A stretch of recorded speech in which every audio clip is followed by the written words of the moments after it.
Hey everyone, how are you? Can you guys hear me? I'll look in the chat. If you guys can hear me, say yes. Okay, oh, I got a yes. Great. Okay. How's everyone doing? Sorry about that, by the way. There's some technical difficulties. I was in the wrong meeting and I thought I was in the right meeting, but I was in the wrong meeting. So here I am. Okay, let's start our presentation. All right, let me figure this out. Let's do this screen sharing. Okay. Share my screen. There it is. So tell me guys if you guys see the screen. Just let me know. I hope it's a yes. Or put a hands up. If you guys can use the hands up function. Let's see. There's the chat. Okay, great. Everyone's on the same page. Lighting's good. Voice is good. Visuals are good. Okay, here we go. So, good morning or good evening. Good evening. Good evening, everyone. On behalf of the Sheikh Abdullah Salam Cultural Center, I hope everyone is staying cautious and considerate of others during this unprecedented pandemic that's wreaking havoc on our modern world. Today we'll be discussing the culprit of the pandemic and focusing less on the viral biology of the SARS-CoV-2 virus and more on the way the virus affects our own biology.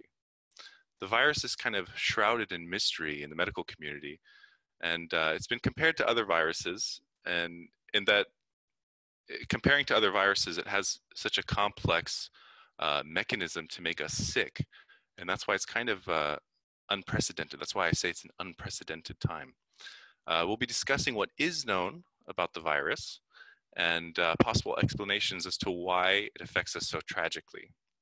And at the end, we can leave time for questions and we can answer any questions that I haven't covered in the presentation. And just to introduce myself, my name is Tarek Shemedi, and I studied molecular biology for my undergrad, and then for my master's, I did neuroscience, or molecular neuroscience, if you want to be specific. So I'm in no way a medical professional, and this is why I give you the disclaimer. This presentation does not contain medical advice. All content is for educational purposes only, and I will be discussing some recent findings as recent as, I think, late August. So just really a couple days ago. As I said, we don't suggest taking the content in this presentation as having credible medical value. That's really up to your doctors, or if you are a health professional, then it's up to you. Our backgrounds are in biology, and we simply want to illuminate the confusion surrounding the virus with recent findings and hypotheses. Cool? All right. So, moving on. What will you get from this presentation? Well, if you're not keeping up to date with how the virus works to cause the disease known as COVID-19, we hope to inform you of possible ways it's doing so. And you'll understand why masks are essential if you haven't realized it yet, and why putting patients on ventilators might not be working. So this is a recent problem in the medical community where ventilators are actually not that great. They're doing more damage than good. So, and also you'll learn why COVID-19 has such a vast number of symptoms that we've never really seen before in history compared to other viruses. So everyone's heard of the Ebola virus and how terrible that can be and how terrible it is. Everyone's heard of just the common flu. Everyone's had the common cold. But the coronavirus is something very unique, and it's a little bit scary. And then I want to justify basically why the world has reacted the way it has and why that's the right way. Because the virus can certainly overwhelm our medical infrastructure at this time. Anyway, so with that said, I hope that all of you walk away with an interest in biology of the virus itself and how it affects your individual biology or our individual biology.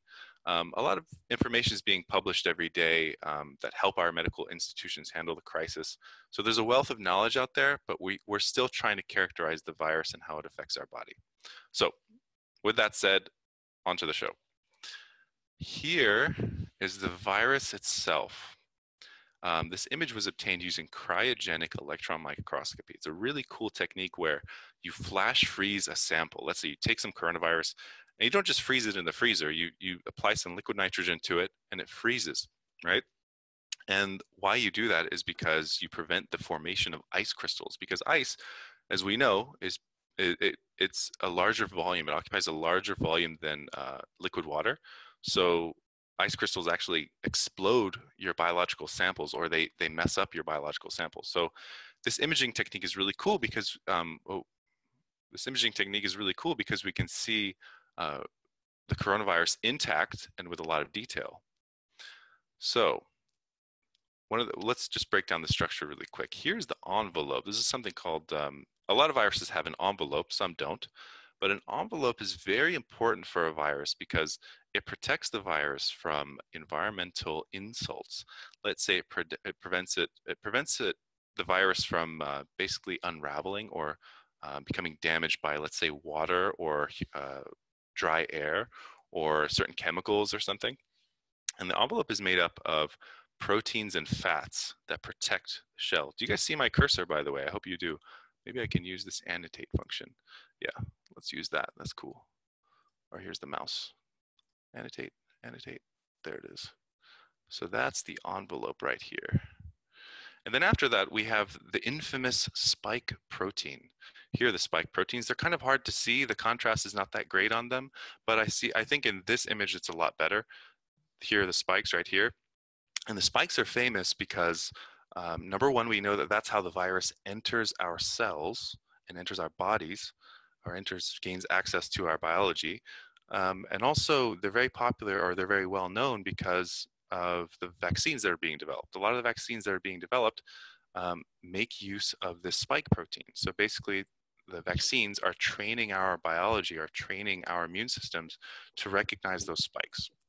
And then the last part of the virus, which I would say is the most sinister part of the virus, or the worst part of the virus, is something called the nucleocapsid. And the nucleocapsid is unique because it's sort of like an instruction manual. And actually you can see it right here. You see this dark spot right there? This dark spot right here? That is basically the genetic material of the virus. So humans, we use DNA to code information, genetic information, but the virus uses RNA. And so this is a sort of RNA and protein, I guess, not mix, but an association, right? Or yeah, so basically that's the genetic material, and that's, in my eyes, the most evil part of the virus, because it hijacks the machinery in our cells to produce more of itself, and also hijacks the way our cells function. And we'll be going over that. Okay, so next thing, let me end the annotation. All right, next thing, how do I do this? There it is. Okay, yeah. So before we move on, oh wait, let me remove the annotations. Where's that? There it is, clear it. Clear all drawings, boom. Okay, yeah, before we move on, it's absolutely essential that we talk about the size of the virus. So we humans have a hard time understanding very big numbers or sizes, or very small numbers or sizes. And here's an infographic showing the coronavirus as being only 0.1 micrometers large. Your blood cells are about 70 times larger than the virus, so it's extremely small. Okay. It's extremely small. It's about 70 times smaller than our blood cells. Hold on, let me mute this person. Let's mute. Okay. Huh? How do we mute everyone?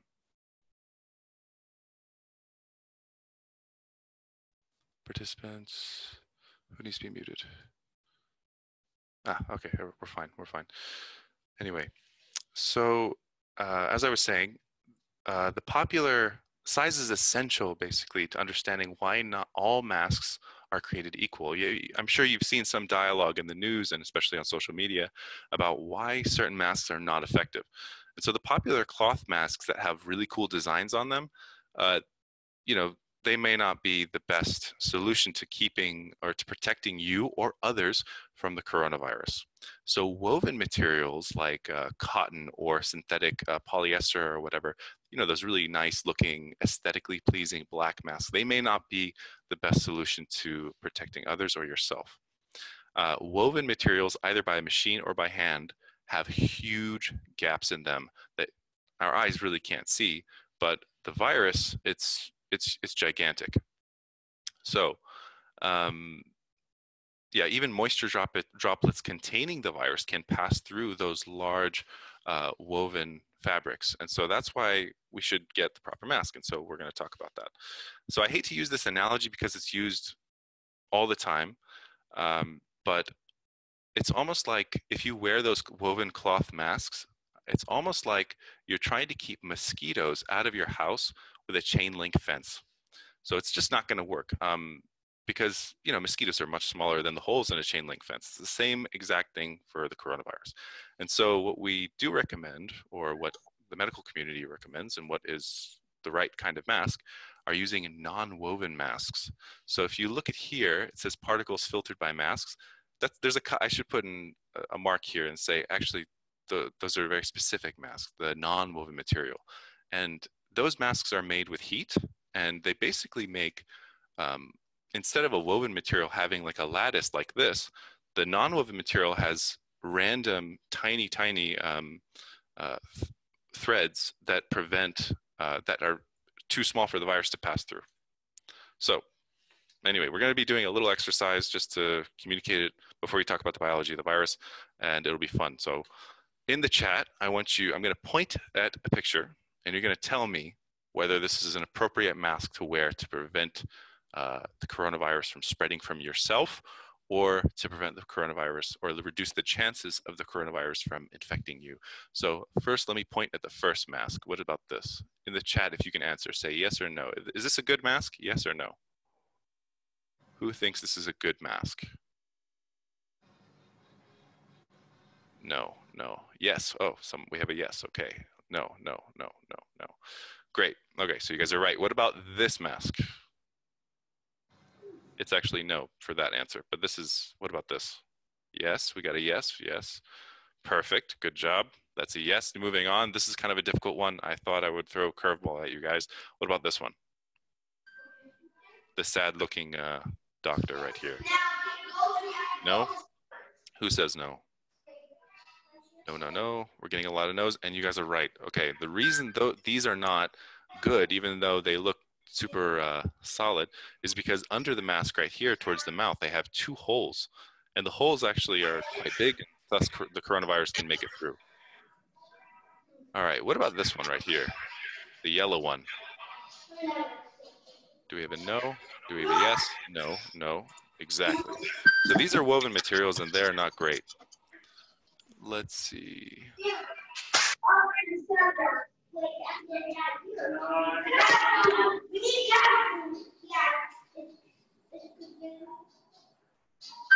Where's that noise coming from? All right, guys. There it is. Okay, perfect. All right, lastly, this one, the infamous N95. This is a big yes, right? Perfect. All right, yeah.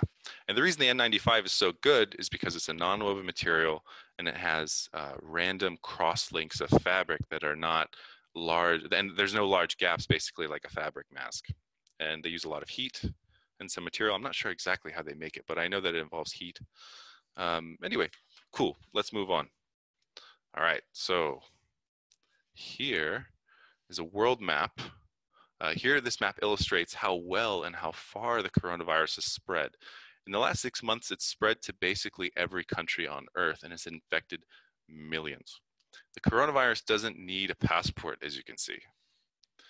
So on the left is case fatality rate for COVID-19 cases. Now, please don't confuse this graph with the death rate. All this graph represents is deaths by confirmed cases. So people that have been tested and were confirmed cases. Because confirmed cases are thought to be an underestimate of actual cases, the actual death rate is much lower. So you see here, it's kind of misleading. It's 14% Italy. That's misleading, isn't it? Or not misleading, it's a little bit difficult to interpret for a lot of people at face value. All right, and then on the right, we have cumulative confirmed COVID-19 cases. You'll notice that in the beginning of the pandemic right here, this kind of marked the beginning of the pandemic, what is it? The numbers rose quite quickly, taking each country almost by surprise. And after the world's push for mask wearing and social distancing, you know, the numbers kind of, the rate of growth kind of dropped, and you see that right here at this little elbow. And yeah, so I think and it's different for each country. If you notice here, Mexico is doing all right, but they still have a huge number of cumulative cases, confirmed cases per day. The United States is pretty bad. Look at Norway, look at that. It looks like they totally flattened their curve. So a lot of the policies and government control things are quite different in different countries, right? Like we all very familiar with the news in the States and how they're not doing so well with social distancing, and you know the political climate over there is really causing a spike in cases. Anyway, so make no mistake though, the number of cases is still increasing for every country in the world. And it will be increasing for the foreseeable future. So far, there's been around 20, I think it's now 30 million confirmed cases. I know this says 25, but it was updated 2 weeks ago.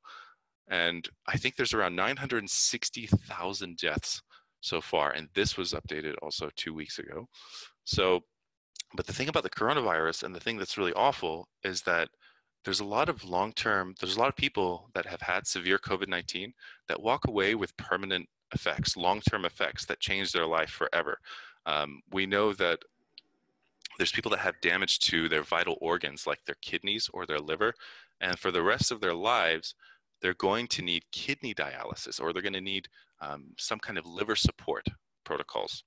And we're not exactly sure how to predict whether someone will experience long-term effects or not, but we're just now getting an idea of why. So the thing is, this pandemic is not the worst in humanity we've seen, believe it or not. Imagine you were living in 1346 AD during the Black Death. It's estimated that the Black Death wiped out 50% of Europe at the time, with an estimated 75 to 200 million dead. So, and the Black Death was spread by a bacteria actually that lived, I think, in the mouths or something of fleas. And fleas were propagated or spread by rats. And because of the way life was back then, it was spread quite quickly everywhere. And then there were some pandemics between the Black Death and the Spanish flu, but I'll focus on the Spanish flu because it's quite recent. This was caused by a deadly strain of H1N1, influenza A virus, and it left 17 to 100 million dead. And you notice that this is quite a big difference. There's quite a big difference between 7 million dead and 100 million dead. And that's because even now we're facing this problem of quantifying the magnitude of the virus, quantifying the spread of it, and really understanding how it's affected the population. And then one of the more recent ones that still affects us today, and it's actually not considered a pandemic in the strictest sense, it's considered a global epidemic. So a pandemic is like a worldwide spread of a virus, and then an epidemic is spread in a region, let's say in Africa, or let's say in the Middle East, and it's localized only there in the Middle East or Africa. But given the nature of the transmission of HIV and HIV/AIDS, it's not like an influenza virus. We call it a localized or a localized epidemic. Very strange, or a global epidemic. But yeah, this HIV/AIDS has caused the death of at least 32 million people. So anyway, all right, let's move on. There it is. Okay. The transmission mechanism of a virus is a huge indicator of whether it can grow to pandemic proportions, just like the HIV/AIDS considered a global epidemic, not a pandemic, and it's primarily because of how it's transmitted, right? The Ebola virus, for example, is a very large and heavy virus, and compared to others, it's very difficult for it to spread through coughs or sneezes. If you see, look at this graph, or not this graph, this infographic showing in red Ebola virus, it drops out of the air at about 3 feet, just because of how heavy the virus is and how large it is compared to other smaller viruses. I would say that the coronavirus, SARS-CoV-2, the one we're dealing with now, represents or is more akin to measles. So I'm sure that you all have heard about the 2-meter rule, keep social distancing 2 meters and stuff. But the thing is that there's not really much evidence to support the 2-meter rule, because we know for a fact, that the virus spreads far longer than a simple 2-meter radius. It doesn't just stay in 2 meters. It's a very light virus. It's a very small virus. So it's easy to spread quite quickly and quite far. And I will say, I'm sure I don't know if you guys have heard, but there's been a lot of talk about air conditions. And so a lot of the prevention, or in Kuwait, we haven't moved on to stage 5 or bringing back the full workforce. And a lot of that is because I think, in my mind, that air conditioned systems, it's been proven that they actually recirculate the virus and make the spread of a virus worse. They help the spread of a virus. And in Kuwait, we have a very dry climate. And you would think that a dry climate wouldn't be good for the virus, right? But actually, it's actually good for it, not because the virus spreads better in a dry climate, but because we keep the humidity low in our office spaces. Because it's so hot, we have to have constant air conditioning, right? So that reduces the humidity level in a room. And humidity is just moisture in the air, right? And moisture in the air means that there's water droplets in the air that capture the virus and then sink down. Whereas if there's little moisture droplets, then the virus can remain in the air for quite a long time. So something to think about, basically.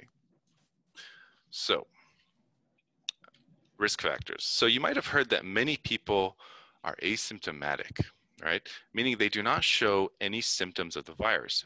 Being asymptomatic is for a variety of reasons, and one of them is perhaps you didn't get enough virus particles to make you sick. This is actually a new paper that was published recently saying that masks actually help reduce the amount of virus that enters the body. And it's sort of, you can think of viruses as sort of like a drug. The more virus that you are exposed to, the more likely you're going to have a really bad time with the coronavirus. So if you look at healthcare workers, there's a disproportionate number of deaths among healthcare workers because every day they're exposed to a very large amount of coronavirus, and they might not have proper PPE or personal protection, right, against it. So that might explain why some people are asymptomatic. They're receiving a very small dose of the virus, so their immune system has a chance to catch up to it. And then the second thing that explains why people might be asymptomatic is because everyone has a different kind of immune system, right? Everyone has a different robustness of their immune system, and it's environmentally influenced, but it's also genetically influenced. So COVID-19 has a large number of symptoms, ranging from like simple fevers to whole body pains. We've heard people complaining about pains throughout their joints and their bodies, losing toes even, and we call that COVID toe because they lose circulation to the toe because their blood pressure is so low that there can't be any blood going to their extremities, so they lose their toes. And then one of the most commonly known symptoms is difficulty breathing. All right, this virus is marked by difficulty breathing and viral pneumonia, basically. And all of these symptoms can range in severity, as I've said. And those that are most likely to have COVID-19 much worse than the other tend to have pre-existing conditions. So you'll notice on the PowerPoint, I put risk factors. And these are the things that make you more prone to having a severe COVID-19 case. If you are obese, if you are older, if you have diabetes, you have heart disease, hypertension, chronic lung disease, you are at an increased risk for experiencing severe symptoms of COVID-19 and having to go to the hospital. All right, and actually some interesting news came out saying that 94% of patients that have severe symptoms have a pre-existing condition. A pre-existing condition meaning this. I don't know if old age is considered a pre-existing condition, but let's just say obesity, diabetes, heart disease, hypertension, these are all pre-existing conditions. So you have those things before you get the virus, and it makes it worse once they exacerbate or they make severe COVID-19 much worse than when you get it. And I think the number one risk factor for severe COVID-19 is obesity and high blood pressure or hypertension. So these are the two things to watch out for. And if you have one of these, it's time to really be careful, I guess. All right. So, and we call these things comorbidities. Comorbidities just basically means diseases on top of something else, a disease on top of another disease, right? So comorbidities can include obesity, high blood pressure, hypertension, etc. So here's the main thesis of the talk today, the main question. After all that preamble, we discussed, the situation. How does SARS-CoV-2 wreak havoc on our bodies? And it's not an easy question. It's something that everyone is still kind of trying to figure out. And how is it that a virus can ruin people's ability to breathe, lower their blood pressures to dangerous levels, or cause blood clots in even young people? I've heard of young people in their 30s or even 20s having nasty blood clots in their brain or their legs, or having, which precipitates a stroke. So how can a virus how can the SARS-CoV-2 virus wreak havoc on our bodies? That's the main question we're trying to answer, and that I will say we don't know yet about. We don't have the answer. We're not exactly sure yet, but we have a rough idea. We have an idea of how it is carrying out its really terrible action. So even among the viral cousins of SARS-CoV-2, which is MERS, which is the Middle East respiratory virus, or the first SARS, which was back in the early 2000s, the symptoms are narrow for those viruses. It's predictable. It's not, whereas with this virus, SARS-CoV-2, it's a little bit all over the place. And now we're starting to piece together the picture, and we'll explain it a little bit. So this is basically the thing that we're going to be talking about today. We're going to be talking about the Oak Ridge National Laboratory study that was published in the beginning of August. So this team of researchers basically took fluid. So let me explain the computer first. What you're seeing in the picture right now is the second most powerful supercomputer in the entire world, and it's called Summit, right? And it's in the United States. It's at Oak Ridge National Laboratory, and that supercomputer was basically given a question. What is the mechanism with which the virus destroys our body? How do we synthesize all this information that we know about what the virus does in terms of symptoms and how it responds to medication, and et cetera? What is the mechanism with which the virus destroys our body? What is the unifying thing that's going on, the unifying idea that would help us understand this virus? And the scientists used data from COVID-19 patients in China. So what they did, they basically did was they took lung fluid samples from patients in China and measured hundreds of different proteins in that fluid that would give a clue as to what's going on in the body. Of the hundreds of data points, could they find out how this virus attacks the body in such a complex way? And if so, could they suggest treatments based on their findings? And we're going to be sharing that now. It was published around August 2nd, I think. It's quite recent. So try not to be overwhelmed by this slide. I don't expect you to look at this and really take this in, because I haven't even looked at it that carefully and taken this in. This is basically the sum of what the supercomputer, the Summit supercomputer, did. And it basically made connections between several networks in our body, right? Like the blood pressure system and the immune system. And it tied it all together to come up with a sort of unifying thesis or unifying hypothesis about the coronavirus and how it affects us, all right? So this calculation, by the way, it took around a week. It was several billion data points that the supercomputer had to put together. So it was very daunting. And let me tell you that I don't think in 5 years we would have synthesized a complete image like this, like the supercomputer has done. Now, I will give a disclaimer and say that this hypothesis that the supercomputer has come up with, and the researchers have really communicated to us, it's not verified yet. We're still trying to understand whether we're right or not. All right, so just keep that in mind. But let me ask you guys a question. Who's heard of the coronavirus spike protein? Just type in the chat or give me a thumbs up if you've heard about it. Yes, no, maybe. Do I see any yeses? Oh, we have a question. We'll answer that at the end. No. Okay, so the coronavirus spike protein it's actually been in the news quite a bit. And it's interesting because, you know, I don't think in modern history with the information age and computers and phones and stuff like that, science has been so well communicated. And the reason that the spike protein has been in the news quite a bit is because it is the main key basically to our cells, the key to our bodies. So we need to keep an eye on it and we need to understand it.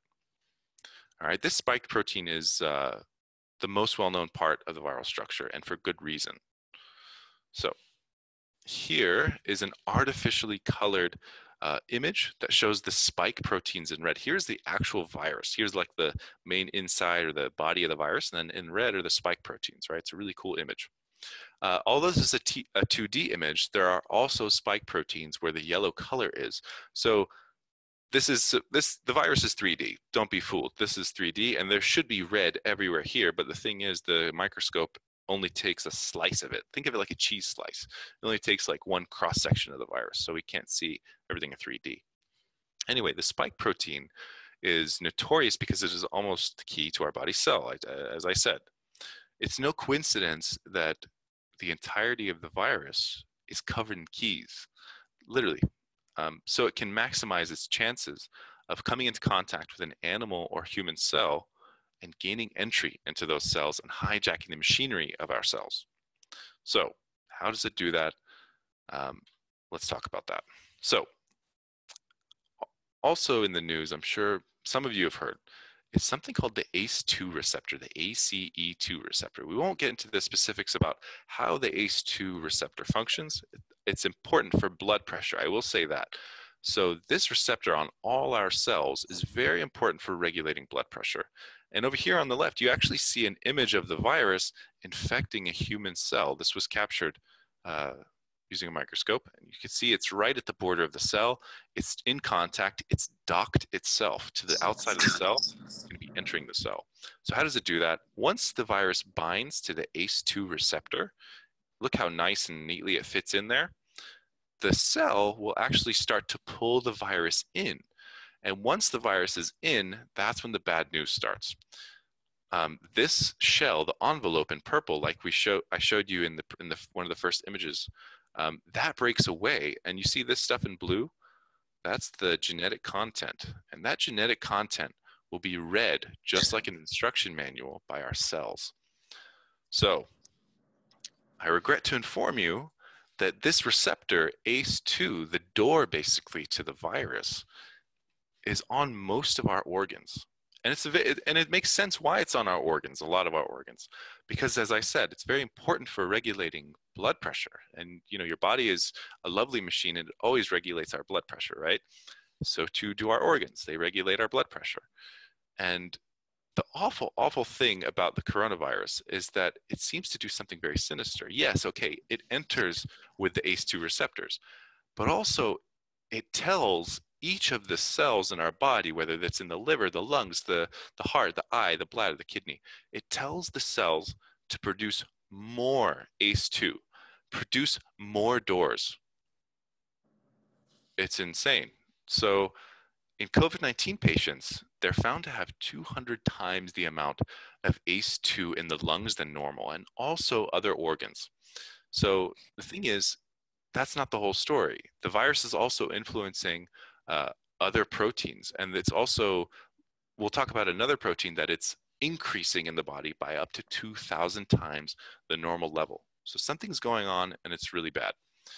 So interestingly, I couldn't find fat cells on this infographic, but fat cells actually have the most ACE2 receptors on the body.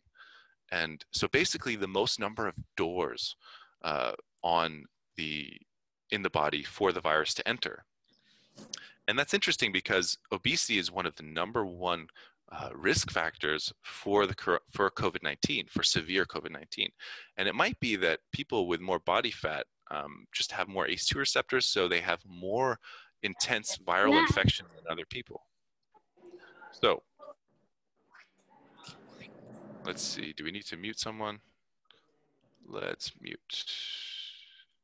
There we go. Alrighty. So remember when remember when I told you that the American researchers with the supercomputer used lung fluid from those COVID patients? This is where we get this figure, 200 times the amount of ACE2. Very scary. So scientists have found that coronavirus is in all of these tissues. Yes, the Ace2 receptor is expressed in all of these tissues. It is on all of those tissues, and it's quite scary because in the case of in the case of SARS-CoV-1 or MERS, the Middle East respiratory virus, it does not do that. Those viruses infect the lungs only. They don't go to different organs. So this virus is unique in that it spreads everywhere. All right. So there's more bad news. It's almost like a burglar is entering your house and opening all the doors and windows for other burglars and their burglar buddies to enter and steal stuff from your house. If there are more ACE2 receptors on a cell, this is a central topic or a central thing I wanted to instill in you guys. If there are more ACE2 receptors on a cell, the virus is going to have a higher chance of infecting the cell and using its machinery to make more of itself. It will allow other coronaviruses repeatedly enter the cell and infect and use the infected cell to spread more of itself. So check this image out. This is an actual infected cell. It's a human cell. And here the coronavirus is in dark right here. You see these dark little balls? They were actually just recently made by the cell and they were released by the cell. So this is exactly what the virus does. It goes inside, uses the cell machinery to make more of itself, and then it's released. Very, very sinister. So, and the way we can tell, and just in case you're curious, the way we can tell these viruses are released are these little bubbles here. This is just a bubble that the cell has used to basically put stuff out. All right, so moving on. This kind of viral action or behavior is typical of many viruses. A lot of viruses do this. It's not news to us. Viruses are often experts at making more of themselves using an organism. But there's more to the coronavirus than that. There's more sinister details, as I've said, surrounding it. So, bit of a difficult question. Don't be intimidated by the chemical structure that I'm about to show you. Just read the text if you're not comfortable with that. And tell me if you know what this is. What is that? It says hyaluronic acid. Do you guys know anything about hyaluronic acid, where it's come from, where it is? Anyone in the chat? Any brave people, brave souls? Makeup, yes. Hey, someone said makeup. Perfect. It is in makeup, and it is in skincare. Thank you, Walid. Walid, thank you. Perfect. It is in skincare. So hyaluronic acid is commonly found in skincare products like moisturizers because it's able to absorb up to 1,000 times its weight in water. So anytime someone uses skincare products with hyaluronic acid, they're basically retaining moisture on their skin so it doesn't dry out and so it doesn't age prematurely. But guess what? We make hyaluronic acid in our bodies, in our joints, all over our bodies. And we actually use hyaluronic acid as a sort of thing for tissue repair, basically a very useful substance for tissue repair. So if you've ever gotten cut or scraped, chances are, well, definitely, hyaluronic acid has been there to help basically heal the wound. All right. The issue with COVID-19 is that I'm sure you're all aware, a lot of patients are being put on ventilators to help them breathe, right? But that often doesn't help. And it might be because the hyaluronic acid, this chemical or this jelly substance, is filling up the lung sacs. So as hyaluronic acid accumulates in the lungs, it's preventing the exchange of gas, the exchange of oxygen, the uptake of oxygen and the release of CO2 from our bodies. And if you look at COVID-19 patients, they have a very low amount of oxygen in the blood. And also they're having trouble breathing. They feel like their lungs are totally full. And it might be this hydrogel, actually, and it is this hydrogel. It's a hydrogel made of hyaluronic acid. The hyaluronic acid is naturally found in low levels in the lungs, but for some reason, the COVID-19 patients, it's very high. And so now we know from the supercomputer in the States that hyaluronic acid is produced at vast quantities in the lungs when it should not be. So we have a ton of hyaluronic acid that's being produced, and what's causing that runaway reaction? And we think it's the virus itself that's telling our cells to produce tons of it. Basically, the virus is telling our lungs to drown themselves. It's very scary. And then also, we'll get more into what inflammation means for this as well. This is also a contributing factor to the fact that people can't breathe. All right? So, as I said, it instructs our cells. Why does this happen? It instructs our cells, the virus instructs our cells to produce more of the hyaluronic acid, thus drowning us from the inside. But there's also another symptom that all severe COVID-19 patients have, in the hospital especially. All of them, the ones that are hospitalized, they experience low blood pressure. Why would they experience low blood pressure? Well, as we know, the virus uses the Ace2 receptor to enter our cells. And it also tells the cells to produce more of that Ace2 receptor. And Ace2 is very important for blood pressure regulation. So we think it's playing a role in regulating our blood pressure as well, right? The virus is actually controlling our blood pressure in some way. It's no surprise, though, that COVID-19 lowers our blood pressure because of the way it enters, basically. So I'm going to introduce you guys to another small molecule or protein that is made in our bodies. And, you know, I never really knew what it was before this. I've heard of it, but it's kind of an ambiguous protein that we're still learning a lot of things about. It's called bradykinin. And so the thesis or the hypothesis that I'm presenting to you today is actually called the Bradykinen Hypothesis. And it's because bradykinin plays a central role in the disease etiology, or the advancement of the disease. And it's a protein that has a very specific, unique function. It's circulating in you right now. It's in your blood, it's everywhere. And it plays a very essential role in wound healing. Let's say you get a cut on your skin. Naturally, everyone sort of gets like a redness around that cut, right, around the skin. And yes, that's because of inflammation, but also it's because there's blood rushing there, or there's blood going to that wound to help seal it up, basically. And that is caused by bradykinin. Bradykinin is signaling that area, or telling that area to open up the blood vessels and to allow a ton of repair cells and platelets to go to that wound. So that's what bradykinin does, and it also regulates blood pressure. So basically, it increases the permeability of blood vessel walls. It allows certain helpful things to get to where they need to be by increasing the space between our cells. And also, it lowers blood pressure. All right. So this chemical, or this protein, is usually tightly controlled and broken down by enzymes in our body when it's not needed anymore. So bradykinin, as I said, it's a free floating molecule, and it circulates in our body, and it goes to specific sites, and it touches certain receptors. The problem with SARS-CoV-2 is that it blocks the breakdown of bradykinin. So it messes up the regulation of this extremely potent, powerful molecule. So it somehow increases also the number of receptors that this protein touches by up to 2,000 times. So the virus signals our body to produce bradykinin up to, I think it's around 80 times. And then the receptors, or basically the lock, or the key that bradykinin fits into, 2,000 times. So basically our cells are super receptive, or super responsive to bradykinin. Anyway, so what does this have to do with the symptoms? Could bradykinin explain why there's low blood pressure, why there's fluid in our lungs with severe COVID-19, and why can it explain other symptoms such as neurological symptoms? Could it explain other things? So, but let's first talk about permeability. What does it mean if bradykinin increases blood vessel permeability?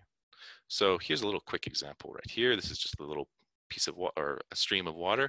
It's passing through a very porous material, and you can see the water passes through. That's permeability, right? If something is very permeable, this happens at a faster rate and that water can flow through very easily. If something's non-permeable, then the water would just go off the edges. It wouldn't pass through the material, right? So SARS-CoV-2 makes the bradykinin in our body so high that patients have inflamed, leaky blood vessels. So as I said, bradykinin controls the space between these cells in our blood vessels, right? And a blood vessel would protect surrounding tissues from all the chemical signals and immune cells inside of it. So you see, here's the surrounding tissue right here. Let's say this is muscle, right? None of those black molecules that are inflammatory molecules or immune cells are making it to the muscle. So everything's fine and peachy. But with bradykinin, with uncontrolled bradykinin in the case of COVID-19 patients, the space between our blood vessel cells increases. And so you no longer have this beautiful separation between the blood vessels and those nasty chemicals that are, well, they're not nasty, but they're basically not helpful in this situation. They cause inflammation, and that might explain the joint pain that a lot of people experience and whole body pain, because there's a lot of inflammation, just like a cut, all over the body, right? As blood vessels become more permeable, they allow inflammatory molecules that are part of the immune system flood regular tissues, which then cause immune cells to come and cause inflammation in the area, et cetera, et cetera. So increasing blood vessel permeability at a controlled way is very good. But as I said, in severe COVID-19 patients, this is uncontrolled. So what does that have to do with everything else? First, let's explain the neurological symptoms. So here, as I said, severe headaches, migraine, stroke, fatigue, people have been experiencing vertigo or some kind of trouble balancing when they have severe COVID-19. And obviously that has a neurological cause, because the brain controls our balance. The brain is, if there's headaches, there's something wrong there. If there's fatigue, it might be a central nervous system thing. So the Bradykinen hypothesis explains this in some way. Over here, if you look at this figure, it says H right here. Here's a healthy barrier, right? Here, let's say here's the inside of the brain, right? And here's the blood system, or the circulatory system, the vascular system. Everything's fine, everything's peachy. None of these nasty inflammatory markers or immune cells are getting inside the brain and causing damage to other cells. They're right where they should be, outside. But the thing is, the virus may lead to a breakdown of the protective barrier in the brain. We have a part of the brain, and if you guys are curious, I'll put down the scientific name. It's called the Choroid Plexus. I'll write it down in the chat. Choroid Plexus. You guys can read about it later. I know it's a little bit science-y, but I mean, that's why we're here, right? Choroid Plexus. And that structure in the brain isolates our brain from our immune cells, right? All right, we need to mute someone else. Let's see. Okay, I think we're fine. Are we? Maybe? No. Yeah, we're fine. Okay. Okay, no, we're not fine. Where is it? I feel like someone's playing with me. Ah, no. Okay, we're good. Muted. Boom. Okay, so in this top image, this is an actual image of a human brain. And in the green, you can actually see the coronavirus penetrating the brain and making it into brain cells or brain tissue. So that's very scary.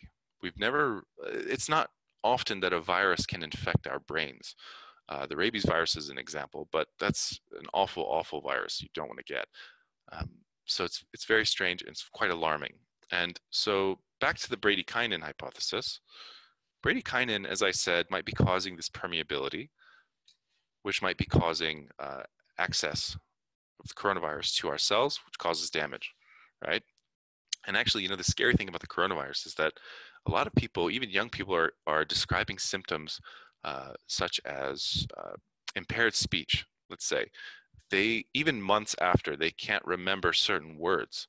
And it might be that this hypothesis explains it. It might be that part of their brain is briefly damaged from the virus. It's very scary stuff. So that's how the Bradykinen hypothesis fits into the neurological symptoms. So I ask you, do you think it's a good idea? I'm going to ask the room, and just type in the chat if you guys have an answer or you're brave. Do you think it's a good idea that patients are put on ventilators that breathe for them? If the lungs are blocked from exchanging gas because of the immense amount of hyaluronic acid and fluid in the lungs, would ventilators help much? You can answer that question. I'll read some of your responses, and then I'll answer myself. Give you some time. Yes, because what else are they supposed to do? Yes. Actually, you're right. So yes. So I think that the fluid can also really make it difficult to breathe. Like it makes the action of inhaling very difficult. So ventilators can help with that respect. But the jury is still out, basically. We don't know, right? And there's a lot of disagreement in the medical community about it, because if ventilators are helping you breathe, but no gas exchange, no oxygen can be taken in, what's the point of a ventilator? So people are saying, a lot of doctors are saying that it causes more harm than good. So, but over time, I think the medical community will come to a consensus and talk about basically what is the best way to treat this virus, basically. All right, so another interesting question to ask yourselves is COVID-19 a respiratory virus, or is it a vascular one affecting the blood vessel tissue all around the body? The virus infects blood vessel tissue, so only recently, as recent as this month, has there been debate about whether it is a respiratory virus at all, because it spreads throughout the body, as I've said. So type in the chat if you think it's a respiratory virus or a vascular virus.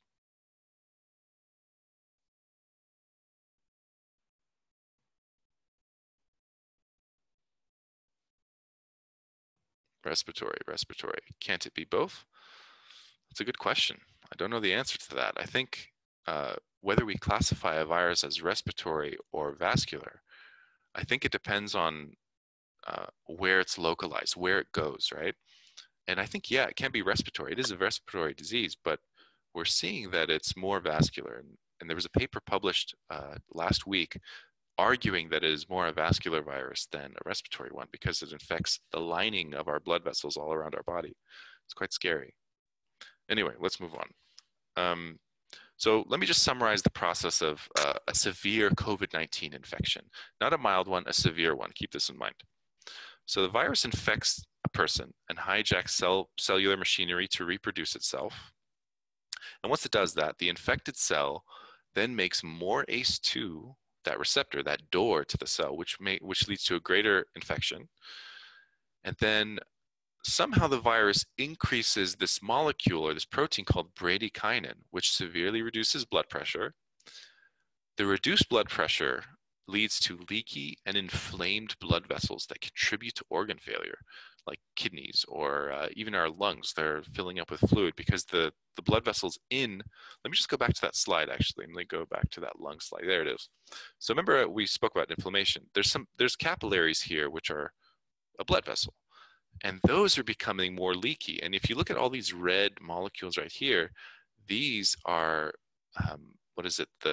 the inflammatory molecules and immune cells that might be attacking our own body. They are from our body and they're attacking our body. So the problem with the lungs is twofold. It's not just the fluid, it's also the inflammation, all right? Let me go back to this, the process, yeah. Leaky and inflamed blood vessels contributing to organ failure. And that goes for all organs, such as kidneys. And that's why a lot of people walk away with kidney damage. Let's see, who do I need to mute? There. Cool, all right. And then the last stage that leads to either death or disability, I would argue, are the leaky blood vessels leading to something called a cytokine storm, which is basically a cytokine storm. I'm not sure if you guys have heard about it, but it's when the immune system targets the body. It's when the immune system just totally attacks healthy tissue. And if you recall, in the leaky blood vessel hypothesis, those immune cells and those inflammatory markers are making it to healthy tissue and signaling the destruction or the damage of those healthy tissues. and that might lead to death or permanent disability. And in fact, a lot of patients, even the ones that don't have severe COVID-19, they walk away with lung fibrosis. So basically damage or scar tissue in the lungs that doesn't go away for a very long time, or if at all. So it's a very scary disease to have. It's a very scary disease or virus to get. So that's why we're here talking about it. That's why I urge you all to wear masks and take proper precautions. So anyway, so the Bradykinin hypothesis is quite scary, but it's also the most complete picture of the disease so far. The researchers that used the Summit supercomputer proposed some treatments to help manage the disease much better than is currently being managed. Because if you're going to make a structure or a hypothesis of how the virus works, then you can understand how to treat it, right? First, they suggest anti-hyaluronic acid drugs that reduce the production of hyaluronic acid, and that might reduce or eliminate lung complications. That's a very, very smart solution. And I think we're still going to have to wait a little bit of time to see any data to see if this works. The second thing that they recommended were anti-bradykinin drugs. Believe it or not, we have anti-bradykinin drugs. I've never heard of bradykinin until this paper. And turns out we have a drug for it that stops it or prevents the runaway reaction. So this kind of drug will prevent low blood pressure and leaky blood vessels, right? Which might really help the majority of symptoms that COVID-19 patients have, including the difficulty breathing. So that's very good news. And as I've said, and as I'm going to keep saying, we don't have the data yet. As I said, this is a hypothesis, and this is the latest in the science, I guess, of the SARS-CoV-2 virus. And I guess we'll have to wait for a couple months or weeks to see actual data on this. And interestingly enough, and I'm sure you guys have heard on social media and stuff, something being propagated all over, is the idea of vitamin D. And there was a paper talking about how vitamin D reduces the chance of severe COVID-19 and also improves the outcomes of COVID-19, severe outcome of COVID-19. And there's a very specific reason why, is what people are thinking. The jury is still out, but there's a clear association between vitamin D and how well you take the virus. And the reason is because vitamin D helps regulate blood pressure. So we're still trying to piece out how it helps us really regulate blood pressure, but basically it's a good idea now to start getting some sunshine. I know a lot of people have been indoors because of the lockdown, or supplementing, right?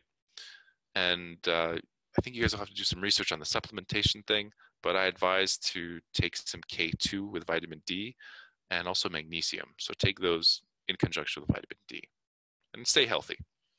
So let's go on. So we've talked today about a very cool cutting edge hypothesis that not many people know about. And I think it's just now being propagated around the world, all over social media maybe. It's the most complete picture we have of the disease known as COVID-19. And we're waiting to see where it takes us if it is correct. It's very exciting. To me, it seems like the best chance at handling the disease better. We have successfully flattened the curve so hospitals around the world can cope with the massive amounts of sick patients. Once we find out better treatments for COVID-19, I don't think that it will be as much of an existential threat as it is now. And yeah, I think it will be in a much better position. So I urge you all still to maintain social distancing and take all the necessary precautions. I know that there's something called isolate, or lockdown exhaustion. And we're all guilty of that. We're very social creatures. Our brain is big, I think it is that way. Our brain is large because we are primarily social creatures. We need to maintain social contact, right? So maybe come up with some alternative ways to do that. Anyway, I hope that it was good information. I hope it was good for everyone. I hope it was enlightening. Keep in mind, this is a hypothesis, okay? So we're all eager to see the kind of data that comes from this, all right? So keep in mind, it's a hypothesis. We're not exactly certain this is what happens, but we're quite close to, figuring out whether it's true or not. Cool. Thank you, Tarek. Okay, it was lightning. Okay, thank you. Thanks for coming, guys. It was really fun. All right. And everyone have a lovely day or have a lovely night, depending on what time zone you're at. Yeah. All right. I'm going to end the meeting. Good night.